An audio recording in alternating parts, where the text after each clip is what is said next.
ಪಂಚಮಸಾಲಿ ಸಮುದಾಯಕ್ಕೆ ಮುರುಗೇಶ್ ನಿರಾಣಿ ಅವರ ಕೊಡುಗೆ ಏನು ಎಂದು ಮಹಿಳಾ ಮತ್ತು ಮಕ್ಕಳ ಕಲ್ಯಾಣ ಇಲಾಖೆಯ ಸಚಿವೆ ಲಕ್ಷ್ಮಿ ಹೆಬ್ಬಾಳ್ಕರ್ ಪ್ರಶ್ನಿಸಿ ಗ್ಯಾರಂಟಿ ಯೋಜನೆಗಳು ನಿಲ್ಲಲ್ಲ ಎಂದು ಹೇಳಿದ್ದಾರೆ. ಇದರಲ್ಲಿ ಸುದ್ದಿಗಾರರೊಂದಿಗೆ ಮಾತನಾಡಿದ ಅವರು, ನಾನು ಎಂದಿಗೂ ಪಂಚಮಸಾಲಿ ಮೀಸಲಾತಿ ಪರ. 2A ಮೀಸಲಾತಿಗಾಗಿ ನಡೆಯುತ್ತಿರುವ ಹೋರಾಟಕ್ಕೆ ಸದಾ ನನ್ನ ಬೆಂಬಲ ಇರುತ್ತದೆ. ಮುರುಗೇಶ್ ನಿರಾಣಿ ಅವರು ಅಧಿಕಾರದಲ್ಲಿದ್ದಾಗ ಸಮುದಾಯದ ಬಗ್ಗೆ ಯೋಚಿಸಿಲ್ಲ ಎಂದರು. ಅಲ್ಲದೆ ಗೃಹಲಕ್ಷ್ಮಿ ಯೋಜನೆ ಬಗ್ಗೆ ಜುಲೈ ಕಂತಿನ ಹಣ ಬಿಡುಗಡೆ ಪ್ರಕ್ರಿಯೆ ನಡೆಯುತ್ತಿದ್ದು, ಇದಾದ ಕೆಲ ದಿನಗಳಲ್ಲಿ ಆಗಸ್ಟ್ ತಿಂಗಳ ಹಣವೂ ಕೂಡ ಬಿಡುಗಡೆಯಾಗಲಿದೆ ಎಂದು ಮಹಿಳಾ ಮತ್ತು ಮಕ್ಕಳ ಅಭಿವೃದ್ಧಿ ಇಲಾಖೆ ಸಚಿವೆ ಲಕ್ಷ್ಮಿ ಹೆಬ್ಬಾಳ್ಕರ್ ಹೇಳಿದರು.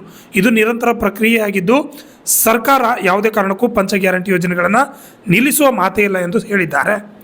ಹೇಳಿದ್ದೀನಿ, ಯಾರಿಗೆ ಹೆದರುವಂತ ಕಾರಣ ಇಲ್ಲ. ಸಮಾಜದ ಮಗಳಾಗಿದ್ದೀನಿ. ಪಂಚಮಸಾಲಿಯವರಿಗೆ 2A ಮೀಸಲಾತಿ ಹೋರಾಟ ನಾನು ಭಾಗಿಯಿದ್ದೀನಿ, ಅದರ ಪರವಾಗಿದ್ದೀನಿ. 2A ಅದು ನಮ್ಮ ಸರ್ಕಾರನೇ ಇರಲಿ, ಬೇರೆ ಸರ್ಕಾರನೇ ಇರಲಿ, ನಮ್ಮ ಸಮಾಜಕ್ಕೆ 2A ಮೀಸಲಾತಿ ಬರಲೇಬೇಕು.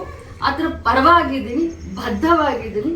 ಅದಕ್ಕೆ ಏನೆಲ್ಲ ಬೇಕು ಅದನ್ನ ನಾನು ಮಾಡ್ತಾ ಇದ್ದೀನಿ. ನಿರಾಣಿಯವರಿಗೆ ವಿಚಾರ ಮಾಡುವಂತ, ಕಾಳಜಿ ಮಾಡುವಂತ ಸಮಯ ಒಂದಿತ್ತು. ಆ ತಮ್ಮ ಸಮಯದಲ್ಲಿ ಏನೂ ಮಾಡಲಿಲ್ಲ. ಈಗ ಹೇಳ್ತಾ ಇದ್ದಾರೆ ಅಂದ್ರೆ ಇದು ಅಪಹಾಸ್ಯ ಅಂತ ನಾನು ಹೇಳಿಕೆ. ಇತ್ತೀಚಿನ ದಿನಗಳಲ್ಲಿ ಸ್ವಾಮೀಜಿ ಸದ್ಯಕ್ಕೆ ಸ್ವಲ್ಪ ಬೇಸರ ವ್ಯಕ್ತಪಡಿಸಿದ್ರು ಸರ್ಕಾರದ ಮೇಲೆ, ಯಾಕೋ ಸಮಯ ಕೊಡ್ತಾ ಇಲ್ಲ ನಮಗೆ. ನಾವು ಹಾಕಬೇಕು, ಜೂನ್ ವರೆಗೆ ಹಾಕಿದ್ದೀವಿ. ಜುಲೈ ಆಗಸ್ಟ್ ಹಣವನ್ನ ಈಗ ಪ್ರಕ್ರಿಯೆ ಶುರು ಆಗಿದೆ.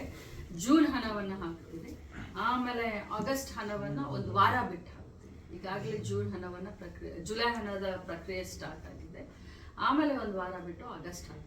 ಈಗ ನೀವು ಎಲ್ಲ ನೋಡಿದೀರ, ನೌಕರಸ್ಥರು ಈಗ ಸೆಪ್ಟೆಂಬರ್ ಮುಗಿದ್ಮೇಲೆ ಸೆಪ್ಟೆಂಬರ್ನ ಒಂದು credit payment Shashidhar Kokatnur, RJ32 Kannada news, Chikkodi. ಅಕ್ಟೋಬರ್ದಲ್ಲಿ ಮಾಡ್ತೀವಿ. ಅಕ್ಟೋಬರ್ನ ಕ್ರೆಡಿಟ್ ನವೆಂಬರ್ದಲ್ಲಿ ಮಾಡ್ತೀವಿ. ಬಟ್ ಯಾವುದೇ ಕಾರಣಕ್ಕೂ ಈ ಯೋಜನೆಗಳು 5 ಯೋಜನೆಗಳು ಬರೀ ಗೃಹಲಕ್ಷ್ಮಿ ಅಷ್ಟೇ ಅಲ್ಲ, ಯಾವ ಕಾರಣಕ್ಕೂ ನಿಲ್ಲದು. ಈಗ ಮನೆಯಲ್ಲಿ ಒಂದಿಷ್ಟು ಯೋಜನೆಗಳು ಅಥವಾ ಮನೆಯಲ್ಲಿ ಸಮಸ್ಯೆಗಳಿದ್ದಾಗ ಸ್ವಲ್ಪ ಹೆಚ್ಚು ಕಡಿಮೆ ಆಗ್ತದೆ. ಆದರೆ ಈಗ ಗ್ಯಾರಂಟಿ ಯೋಜನೆ ಸ್ವಲ್ಪ ಹೆಚ್ಚು ಕಡಿಮೆ ಇದೆ.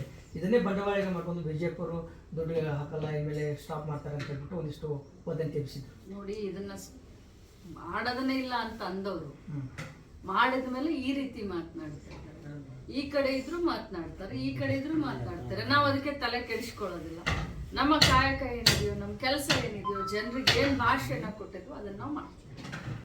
Shashidhar Kokatnur, RJ32 Kannada news, Chikkodi.